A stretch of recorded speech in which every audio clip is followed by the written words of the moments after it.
Peut-être les animaux ont des différences avec nous et ils ont beaucoup de différences avec nous, mais ils ont un point commun qui est qu'ils veulent échapper à la douleur, échapper à la souffrance et échapper à la mort qui leur est imposée. Donc à partir du moment où nous partageons cet intérêt avec les animaux, nous devons apporter aux animaux la même considération que nous apporterions à un être humain qui veut échapper à la souffrance, échapper à la mort. C'est difficile de définir la sensibilité. C'est une question qui est très complexe. La sensibilité, c'est quoi? C'est la capacité de ressentir la douleur, à avoir une vie satisfaisante et à fuir la douleur.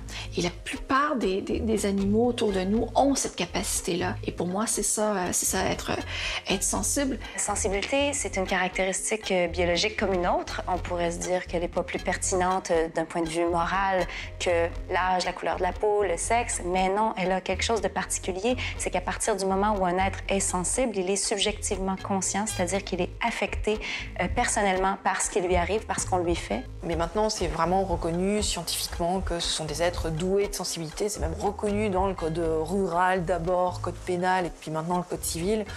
Donc on le sait. Et même ça va même plus loin avec la déclaration de Cambridge de 2012 sur la déclaration de conscience des animaux. Donc on est au-delà de la sensibilité, on est même sur la conscience des animaux, notamment tous ceux qu'on mange. Il y a à la fois l'idée de connaître autrui, de connaître les animaux en l'occurrence, parce qu'on s'identifie beaucoup plus facilement aux autres quand on les connaît. Et quand on connaît mieux les animaux, on se rend compte qu'ils ont beaucoup de points communs avec nous. On se rend compte qu'ils ont des cultures, qu'ils ont des sociabilités, qu'ils ont de la sensibilité, qu'ils ont une affectivité. Et quand on se rend compte de tout ça, alors c'est beaucoup plus facile de s'identifier aux animaux et de se poser la question justement de la légitimité de ce qu'on leur fait subir.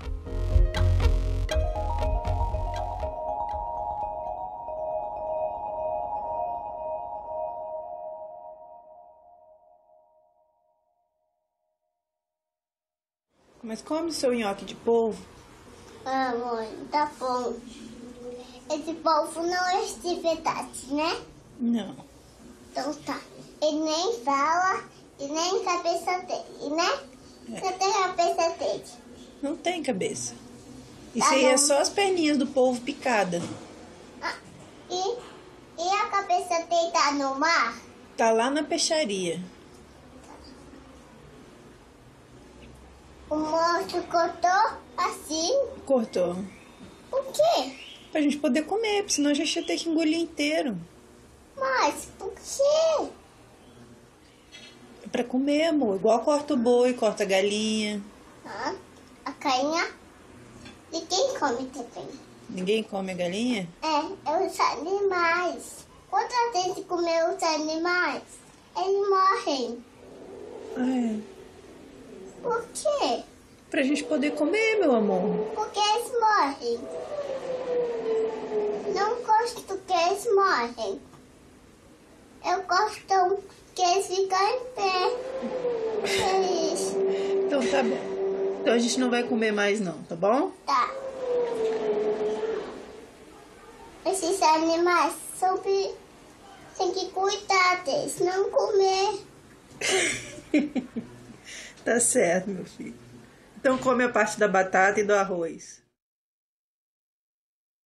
On vit dans une société où le rapport à la mort des animaux, c'est quelque chose qui est devenu très complexe. On a beaucoup de mal en fait à assumer la mort des animaux, les abattoirs, même la découpe des animaux. On a du mal à voir le corps de l'animal derrière les morceaux de viande. Donc c'est vrai que la viande est préparée et présentée d'une manière qui gomme complètement l'apparence de l'animal, qui fait disparaître les traces de la vie de l'animal. Et je pense que c'est ça qui contribue justement à ce qu'on consomme des produits animaux d'une manière peu consciente en fait, c'est-à-dire que dans cet acte alimentaire en fait on ne voit pas autre chose justement qu'un acte alimentaire, c'est-à-dire qu'on considère qu'il s'agit juste de consommer un produit et pas de participer, de contribuer à un système qui a mis à mort des êtres sensibles. Nous ne sommes pas en présence de leur mort, nous ne tuons pas nous-mêmes les animaux, tout ça c'est vraiment complètement mis à l'écart et c'est pourquoi tant de gens ont du mal à faire ce lien. Je fais souvent un exercice en conférence où je parle de Esther. Esther, c'est une truie qui est adoptée par un couple de Toronto, ils pensaient adopter un cochon nain. Finalement, ils ont réalisé que c'était pas du tout un cochon nain. Et c'est une truie qui aurait été une truie d'élevage qui pèse 500 livres, donc ça doit faire quelque chose comme 250 kilos. Et je raconte la vie d'Esther. Et Esther, elle est super heureuse, elle habite avec ses papas dans un sanctuaire et elle a un nom, Esther. Donc je parle d'Esther, je montre des photos d'Esther. Ensuite, je demande est-ce qu'on mangerait Esther? Et évidemment, tout le monde dit, ben non. Et puis je parle, mais oui, mais c'est bon du jambon, c'est bon du bacon. On pourrait quand même avoir plein de jambon, plein de bacon avec Esther. Puis elle était bien traitée, c'est pas un problème de conditions d'élevage. Et puis, ben non, on veut pas manger Esther. Puis pourquoi? Ben parce qu'elle a un nom, parce qu'elle a une identité propre. Et les animaux qu'on consomme, ben ils n'ont pas de nom. On oublie leur identité. Et c'est ce qui permet, je pense, de pouvoir les exploiter comme ça, sans culpabilité, parce qu'on oublie l'individu qui était derrière. Le spécisme, c'est ce fossé qu'on a finalement creusé entre nous, êtres humains, animaux humains, et de l'autre côté, les animaux non humains. Et qui fait que nos intérêts humains, même les plus petits, sont pris en considération bien plus que les intérêts des animaux. Et ça donne, par exemple, pour notre plaisir, eh ben, on peut donner la mort à des animaux. Donc la vie des animaux vaut bien moins, infiniment moins, que le simple plaisir gustatif. Les animaux sont placés presque culturellement dans certaines catégories. 99% des animaux qui sont exploités, c'est dans la catégorie consommation alimentaire. Ceux qu'on a commencé à manger, forcément, c'était des animaux qui étaient... qu'on a réussi à domestiquer, qui ont été relativement dociles. Donc eux, ils sont passés dans la catégorie de ceux qu'on mange. On a les animaux qui sont considérés comme outils de divertissement, que ce soit dans les zoos, les cirques, les corridas, les combats de coqs ou les delphinariums. On a vraiment les animaux qui sont de ce côté-là. Et puis après, on a les animaux qui vont nous ressembler, qu'on va utiliser dans l'expérimentation animale ou dont on aura déterminé certaines caractéristiques qui vont nous intéresser. Donc on est vraiment là-dedans, quoi. Je pense que cette catégorisation-là, elle est purement arbitraire.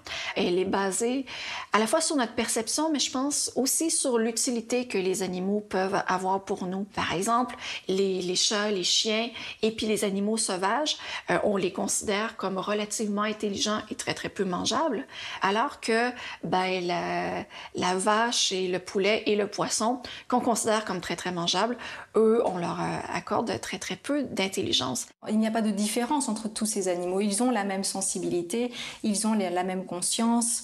Après, bien sûr, à des facteurs différents, mais ça ne repose vraiment sur aucun critère physique. C'est entièrement une construction sociale, une question de représentation de ces animaux. Et ce classement arbitraire-là varie évidemment d'une culture à l'autre.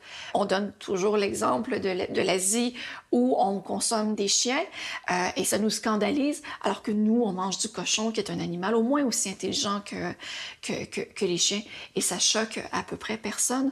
C'est quelque chose qui se transmet d'une génération à l'autre, mais qui se base sur absolument rien de réel.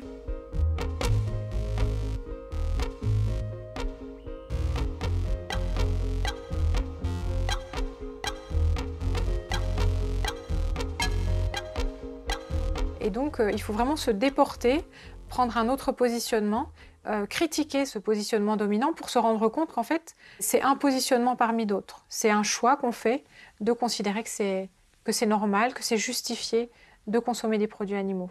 Le meurtre des animaux naturels, normal, nécessaire, c'est effectivement ce qu'on essaye de nous faire croire, quoi. Et c'est là-dessus que c'est ancré, justement, pour essayer de nous faire rentrer dans la norme. C'est vrai que c'est quelque chose qu'on ne veut pas voir, la mise à mort des animaux. Pour la plupart d'entre nous, si on devait tuer nos animaux nous-mêmes, on n'en mangerait pas. Mais je pense que pour les éleveurs aussi, c'est quelque chose qu'ils ne veulent pas voir, la mise à mort de leurs animaux. Plein d'éleveurs vont nous dire « J'aime mes animaux comme mes enfants, j'en prends un soin jaloux. » Leurs enfants, ils ne les envoient pas à l'abattoir. C'est vraiment deux mondes complètement distincts et c'est souvent des entreprises différentes qui font chacune des étapes.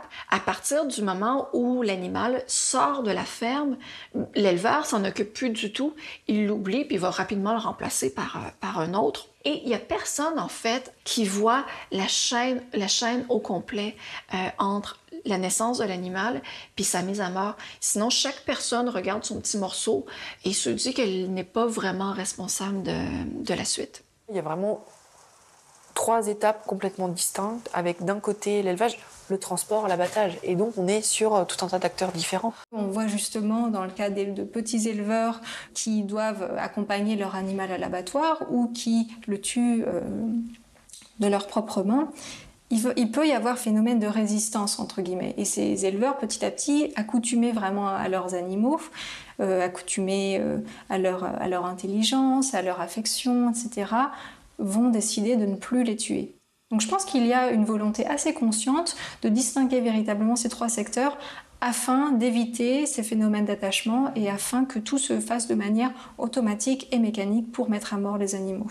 Ça a été une des premières enquêtes que j'ai faites, moi, de savoir comment étaient transportés puis amenés jusqu'à l'abattoir il y a quelques années ces animaux qui n'arrivent plus à se déplacer seuls, qui normalement sont intransportables et qui, à l'époque, en tout cas, étaient encore transportés et déchargés, qui avec un treuil, etc. Enfin, rajouter de l'abominable à l'abominable, c'était assez flagrant. Notamment une truie qui avait une patte cassée. Donc une bonne souffrance sur la patte, ça se voyait juste à son attitude, à son regard. Et où le gars qui déchargeait a essayé d'abord de la pousser de façon à ce qu'elle se mette debout et qu'elle soit déchargée comme ça. Et ensuite, il est allé chercher une chaîne et l'a accrochée à la patte qui était cassée. Donc de façon à la tirer à l'extérieur. Et donc sur la patte qui lui faisait mal, quoi. Il nous disait, mais oui, mais comme ça, on peut récupérer tout le reste de la viande. On n'abîme pas une autre partie de l'animal, quoi. Donc voilà, le transport, ça peut aussi être ça. L'animal, normalement, ensuite, va être étourdi. Étourdissement qui peut et qui, très souvent, ne va pas entièrement fonctionner. L'animal peut donc être encore conscient au moment du dépeçage. Et puis l'étourdissement, il ne faut pas croire que c'est un moment, je suis un petit peu étourdie, je suis pompette, je m'endors calmement. Hein. Ce sont des procédés qui sont extrêmement violents aussi, avec soit, pour les plus gros animaux, l'étourdissement par pistolet à tige perforante. Donc là, on va venir défoncer le crâne et abîmer une partie du cerveau de façon à rendre inconscients les animaux. Par décharge électrique, pareil, une décharge qui passe à l'intérieur du crâne pour venir court-circuiter le cerveau, hein, par d'électricité, allons-y. Ou alors le gazage, donc une fosse à dioxyde de carbone dans laquelle on va descendre les animaux, ou pour les volailles, pareil, un caisson dans lequel elles vont être étourdies. C'est pas le bon terme finalement, mais voilà, on est toujours sur les termes qui font atténuer en fait ce qui se passe pour les animaux. Hein. Et pourquoi, on pourrait se poser la question, pourquoi on les étourdit simplement, pourquoi on les met pas à mort directement, paf, d'un coup on les tue? Parce qu'en fait, on a besoin qu'ils soient encore vivants au moment où on va les saigner, de façon à ce que le cœur aide à évacuer le sang. Donc voilà pourquoi on étourdit les animaux et pas simplement on leur coupe la tête d'un coup et voilà. Pour les poissons, là, on va être sur des processus où on va les pêcher avec d'énormes filets. Alors quand on dit d'énormes filets, on se dit ouh là là, ça doit être grand, mais en fait c'est énorme. Enfin voilà, pendez un filet entre la Tour Eiffel et la Tour Montparnasse, vous serez encore assez loin de la réalité, quoi. Quand on remonte les chaluts, qui sont ces énormes filets de pêche en forme d'entonnoir. D'une part, les poissons sont pressés les uns contre les autres d'une façon telle que leurs flancs sont à vif, mais en plus, la remontée rapide fait que les gaz qui sont dissous à haute profondeur dans les fluides du corps se mettent à se dilater et en fait, ils explosent de l'intérieur. Ils ont souvent l'estomac qui sort par la bouche, les yeux qui s'exorbitent, etc. Et ils arrivent déjà à la surface dans un état de souffrance phénoménal. Et ensuite, ils vont être déversés sur le pont du navire, triés plus ou moins à la fourche, et vont agoniser, dans certains cas, pendant des heures. Ça peut durer jusque 4 heures, voire plusieurs jours, puisque certains, on va les réfrigérer. Et en fait, on va les garder en vie, comme ça. Voilà, il est frais mon poisson, bah oui, mais à quel prix, quoi. Et les conditions d'élevage elles-mêmes sont absolument monstrueuses. Souvent, l'eau est d'une saleté repoussante. Et c'est des animaux qui vivent des conditions de martyrs toute leur vie durant. Une étude est sortie l'année dernière qui montrait que dans certains élevages, il y a jusqu'à 25% des saumons qui se laissent mourir de dépression, c'est-à-dire qui vont cesser de s'alimenter, cessent de nager, restent à la surface de l'eau et se laissent dépérir et mourir, quoi. En fait, effectivement, on parle de meurtre alimentaire, de meurtre avec préméditation. Les animaux, on les fait naître pour les tuer. L'exemple des poulets de chair est intéressant parce que leur vie est vraiment réglée au quart de tour, à la journée près. À 42 jours, ils sont tués. Peu importe s'ils se poussin-là était exceptionnel, était particulièrement sympathique ou gentil. Ils sont tous tués après 42 jours. Leur individualité est complètement oubliée dans le système. Ils sont que des machines à produire de la viande et dans un système où tout est mesuré, tout est contrôlé. La plupart des animaux qui produisent des bébés animaux qu'on mange sont inséminés artificiellement. Il n'y a rien de naturel là-dedans. L'industrie manipule vraiment toute cette production de bébés animaux qui va faire d'autres machines à produire de la viande, des œufs puis du lait. En tant que mammifère aussi, on allaite. Donc le lait, on voit bien, quand on allaite, il n'y a pas de problème. Sauf que là, on est sur des animaux, les vaches, les chèvres, qu'on va avoir élevés exprès à qui on va avoir retiré leurs petits pour pouvoir prendre le lait. Et puis, on a aussi cet imaginaire qu'on nous apprend depuis tout petit. Hein. Les vaches sont dans une ferme plutôt avenante, sont dans les prés, elles donnent du lait, elles sourient en donnant leur lait.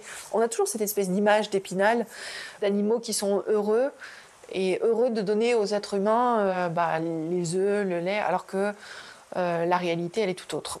Les vaches ne produisent pas naturellement du lait, elles produisent du lait parce qu'elles donnent naissance à un veau et qu'on leur arrache le veau à la naissance pour qu'elles donnent du lait à la treilleuse. Et au bout d'un an, elles vont donner naissance à un autre veau, et comme ça, 4 ou 5 fois.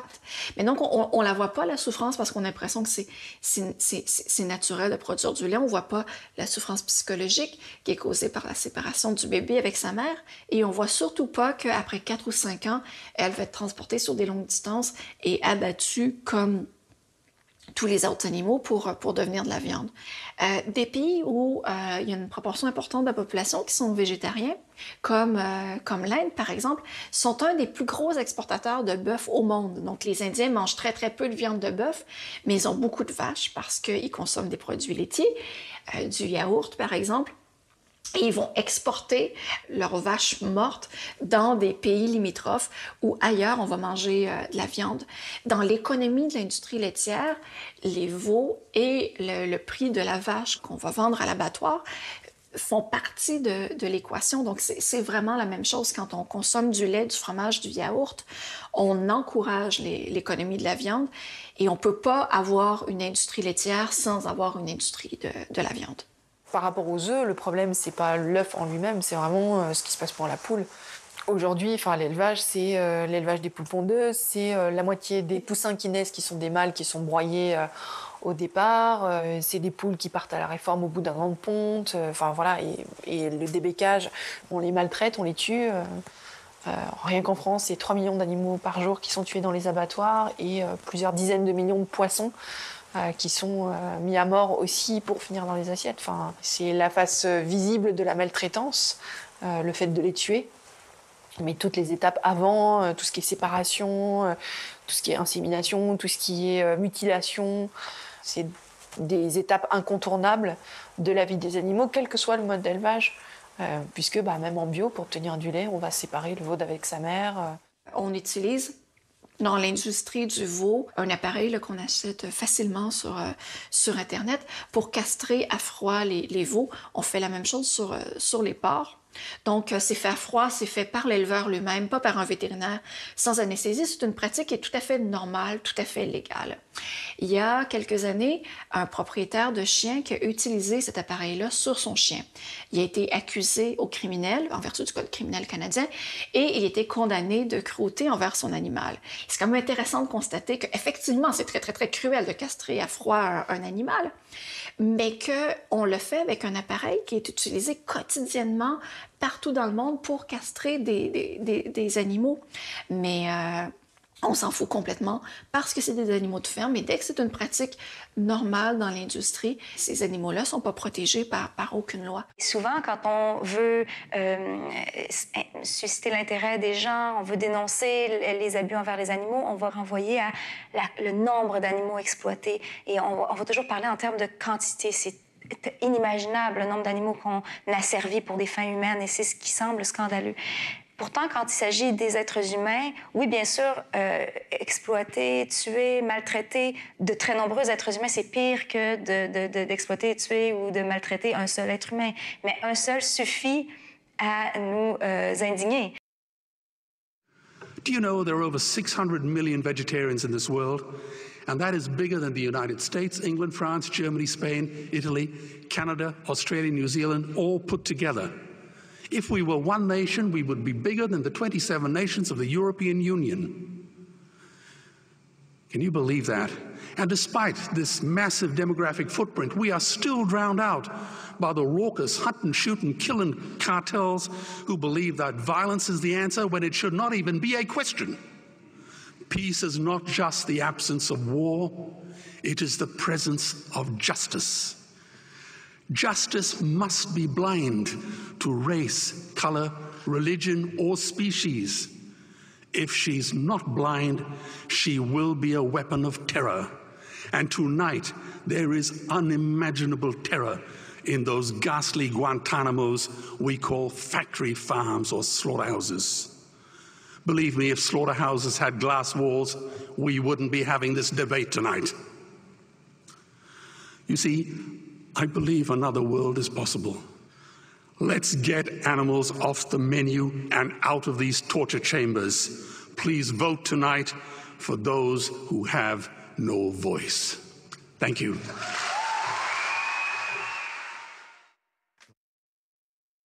Les gens ne ressentent pas le fait de manger un animal comme étant responsable de le tuer. Mais justement, on ne se rend pas compte qu'on est commanditaire d'un meurtre, finalement.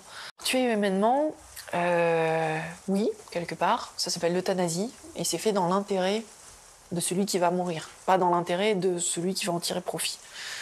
Donc ça va être le soulager de souffrance qu'on ne sait plus soulager, ça va être une fin de vie qui est douloureuse et qu'on va abréger. Voilà, ça c'est tuer humainement. Mais tuer pour manger l'autre, non, là on est loin de ça. Les animaux sensibles, non humains, ont comme nous intérêt à ne pas être tués de manière prématurée. Ils ont un intérêt à l'égard de leur propre vie. Une fois qu'un être existe, qu'il est conscient, qu'il est capable d'avoir des intérêts individuels, raccourcir sa vie, le priver de tous les moments, les plaisirs futurs dont il aurait pu profiter si on ne l'avait pas tué, c'est grave moralement, c'est une atteinte à ses droits fondamentaux et toute la mode de l'omnivorisme consciencieux passe complètement à côté de la reconnaissance de l'intérêt fondamental à la vie des animaux non humains sensibles, de même que leur intérêt fondamental à la liberté, à être traités comme des égaux, à échapper à l'assujettissement.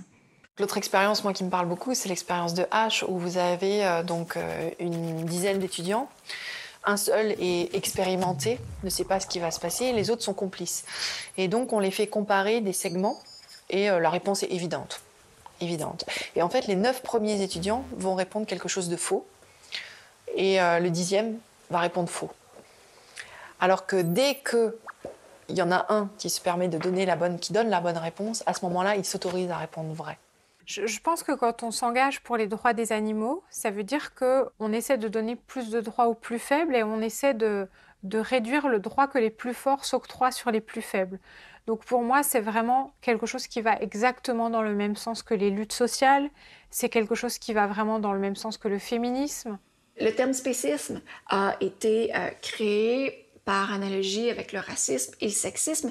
Et il y a vraiment plein de liens qu'on peut faire entre le spécisme et le sexisme. Mais je pense que le point commun dans les deux cas, c'est la notion que c'est une discrimination arbitraire, dans un cas sur l'espèce, dans un cas sur le sexe, et qu'il y a aussi une espèce de notion d'objectivation.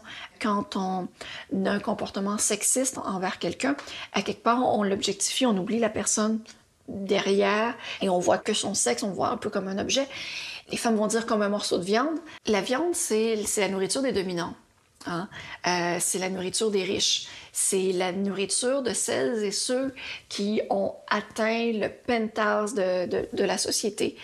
Et ces caractéristiques-là de puissance, de richesse, sont aussi associées avec des caractéristiques typiquement viril, en guillemets. Traditionnellement, on a associé véritablement la viande à la virilité et cette image est restée et c'est profondément ancré. Il y a vraiment aussi l'idée d'une sorte d'hétéronormativité qui est associée à cela.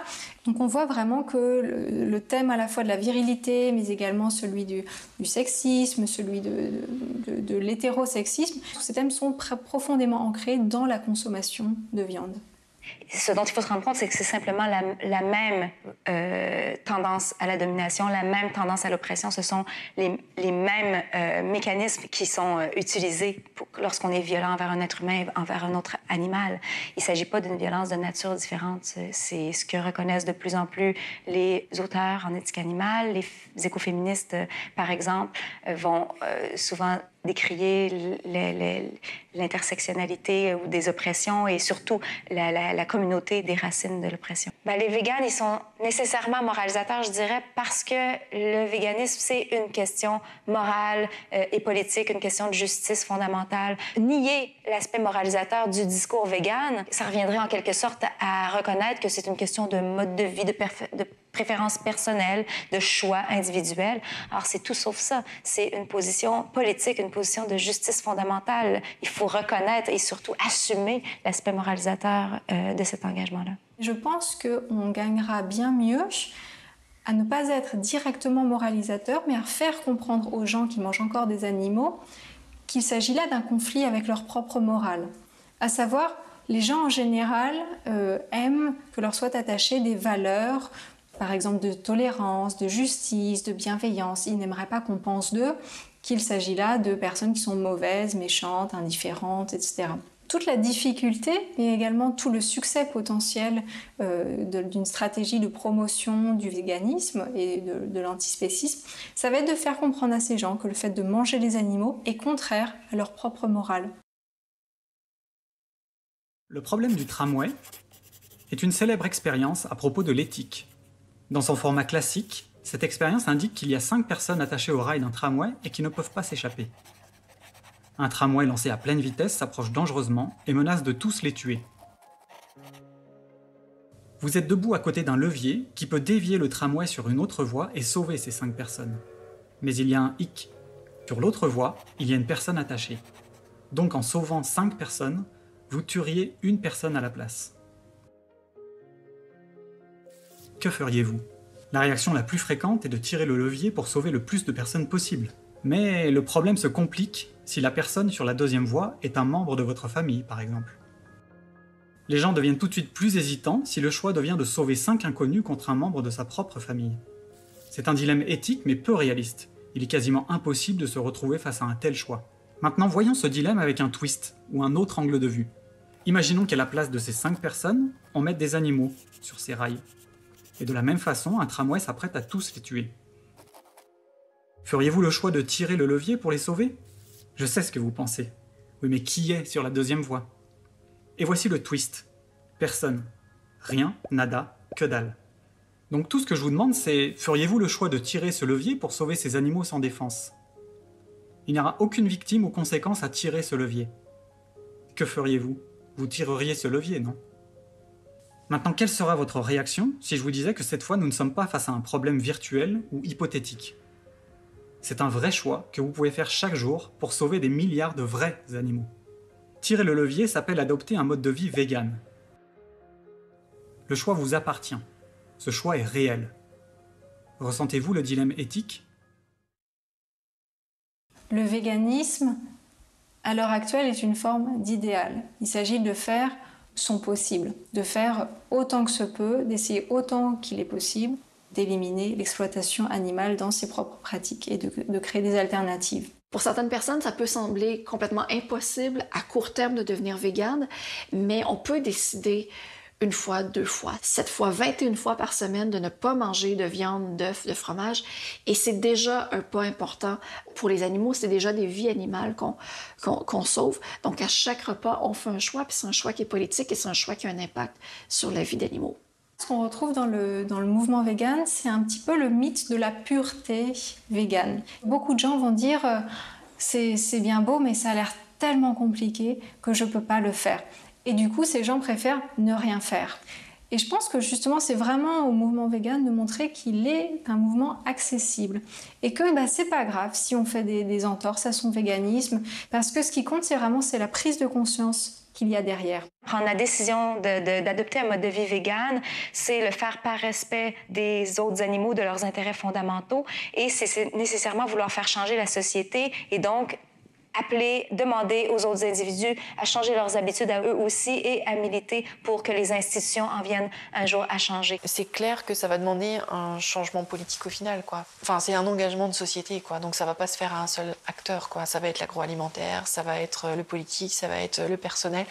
On est vraiment sur justement une conjugaison de tous ces facteurs qui fait qu'on va pouvoir amener notre société à considérer différemment les animaux, quoi. Il y a beaucoup de gens dans nos sociétés qui sont en faveur d'un meilleur traitement des animaux, mais qui ne sont pas complètement opposés à l'exploitation de ces animaux-là. Alors, je pense que c'est peut-être à eux que devrait revenir le travail de demander une exploitation plus gentille des autres animaux, une amélioration des conditions d'élevage, par exemple. Nous, les abolitionnistes, ceux qui refusent, qui veulent abolir l'exploitation des animaux, je pense qu'on devrait, à ce moment-là, si on veut qu'il reste une voix pour ce genre de position, je pense qu'on devrait ne pas avoir peur de dire les choses comme elles sont. Il y a toute une réflexion autour de l'éthique animale pour savoir si finalement les animaux doivent être considérés uniquement comme des patients moraux ou aussi comme des sujets moraux.